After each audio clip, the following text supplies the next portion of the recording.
Hi everyone, my name is Lachlan and thanks very much for coming today. We're gathered today as members of our community concerned about Huron's proposed chalumbin windfarm development. This meeting is about you, the community having your say and your voices being heard. I'll provide an overview of some of the key points and then Kate will take a second microphone around so that everybody can have their say. I'll begin by stating a few facts. These are sourced directly from the Huron's Environmental Protection and Biodiversity Conservation Act, hereafter EPBC. The development directly threatens 3,089.46 acres of land bordering the Wet Tropics World Heritage Area. That is the actual development footprint. This site is home to 200 species of animals, including 3 endangered and vulnerable species. Let's use Huron's own wording to outline the threat this development poses on these species. Other than converting from hectares to acres, the following are direct quotes from the EPBC. Red goshawk endangered, quote, "The project may lead to the clearing of 407.72 acres of habitat critical to the survival of the species and 2,532.48 acres of potential habitat for the species," end quote. To provide some perspective, a 2009 report estimated the Queensland population of the red goshawk at just 134 to 140 pairs. There's no more recent data than that. Magnificent blue frog, endangered, quote, "The project may lead to the clearing of 66.79 acres of habitat critical to the survival of the species and 52.26 acres of potential habitat for the species." Northern greater glider, quote, "The project will involve the removal of 1,391.87 acres of potential habitat and 139.84 acres of critical habitat. The removal of approximately 139.84 acres of critical habitat is considered likely to constitute a significant impact on the species," end quote. I need to point out that in their submission, a Huron refers to the northern greater glider as a subspecies. This is incorrect.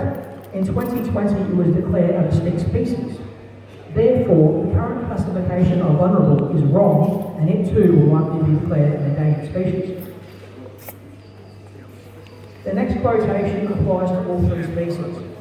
Despite the sensitive design measures and the avoidance, minimisation and mitigation measures proposed, the project is conservatively assessed at having a potential significant residual impact on the species. Now, a Huron talk about environmental offsets and net positive outcomes of buying land elsewhere to create habitat for this species and contributing to new or existing research. The fact is, destroying habitat critical to the survival of endangered species cannot be counterbalanced by ticking approval boxes, purchasing parcels of land elsewhere and claiming they are creating habitat for the endangered species is a con. The development site is their habitat, and no amount of spin can change that. Critical research has been commenced into the extremely restricted habitat of the magnificent blue frog. This only began in February this year, and is expected to take 2 years.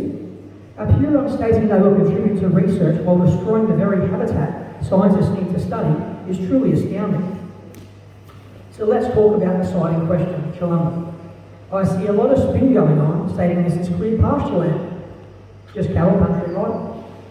Well, I'll defer to the EPBC and the 255-page mines report prepared by ecologists, and I quote, "Remnant vegetation accounts for the vast majority, 95% of the project area, and was generally observed to be in good condition." What's remnant vegetation? According to a government website, remnant vegetation can be defined as those patches of native trees, shrubs and grasses still left. Remnant vegetation is rapidly disappearing due to clearing, etc. The small remnants of native vegetation that remain are valuable. Are cattle on these properties? Yes. Are these properties cleared pasture land? Absolutely not. With cleared land in abundance on the tablelands and with deforestation the second leading cause of climate change, this development defies all credibility. How can the clearing and fragmentation of this land possibly be justified? Short answer, it can't. The truth is, this is not about green power. With transmission lines close by and huge taxpayer-funded subsidies, This is about the profit of installing 95 wind turbines on this site.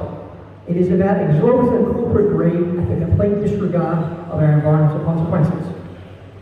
How much money are we talking about? According to a 2005 Senate Select Committee report into wind turbines, on a conservative estimate, in excess of $500,000 annually per turbine. So for Chalumbin, that equates to $47.5 billion per year of our money. Apuron's business model is to gain approval but not sell the project. In 3 out of 7 cases, this is to a Chinese multinational. How can we give any credibility to assurances made by a company that will not even be here to develop the site? So let's talk about Apuron and the representation here today. Now I'd like to make it crystal clear that I've refused all attempts by Apuron and their agents to meet in private, and there have been many approaches. As I have said all along, meetings should be done in public consultation forums such as the one here today. On the 3rd of November, Apuron's development manager, Paul Stanger, emailed me. He said in part, "We would welcome the opportunity to meet you in person to discuss your concerns. Please advise at a convenient time." On the 16th, I replied inviting Paul to attend this meeting here today. I received a reply in part stating, "A new general manager for Queensland has just started.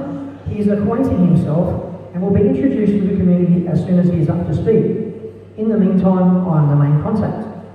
As I am based in Sydney and unable to attend in person, we would like Kim Ford to attend, listen and take questions on notice that we give responses to." 3 nights ago, Paul emailed me again, backpedaling, stating, "Providing the community meeting is well organised and respectful, Kim may be available to attend for up to an hour. Kim is not from Apuron, will not respond or speak on Apuron's behalf. I trust that you will ensure Kim is not targeted or made to feel uncomfortable in any way. Rest assured, Apuron, we will not treat you in the manner that you treated us on September the 16th. We have chairs for you to sit on. We will listen to what you have to say. We will not disrespect your elders. We will not refuse to give our names, and we will not go and hide in the back room like you did. Kim, you'll be treated with respect, and we expect the same in return."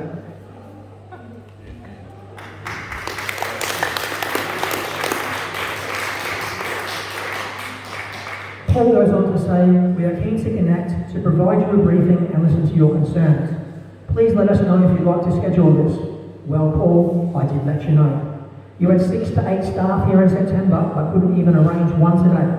You're available to meet me privately, but won't meet us collectively as a community. Why is that? Through researching the company's track record, it became clear that Apuron has a history of seeking to develop sites in areas of extreme environmental sensitivity. They seek to do so without consultation. I've been told multiple times that Apuron tried to, quote, "divide and conquer" by meeting individuals privately. Having seen some evidence of this firsthand, I find it extremely disturbing. As with previous developments, there are so-called grants on offer to the community. These are used to gain favour, leverage and as a PR tool. Personally, I view this as tainted money. Kim Ford is a very successful and I would submit highly paid consultant that has worked for other industrial wind developments. What exactly her involvement with Apuron is best answered by her, although from what I can gather, she is contracted as a PR expert to spin Apuron's story favourably. When contacted by Kim Ford in October, I made it very clear I would engage with her only at community forums. At this point, Kim, I'd ask you to stand and make yourself known to the community. And I now hand this meeting over to you, the community, to have your say. Thanks, God,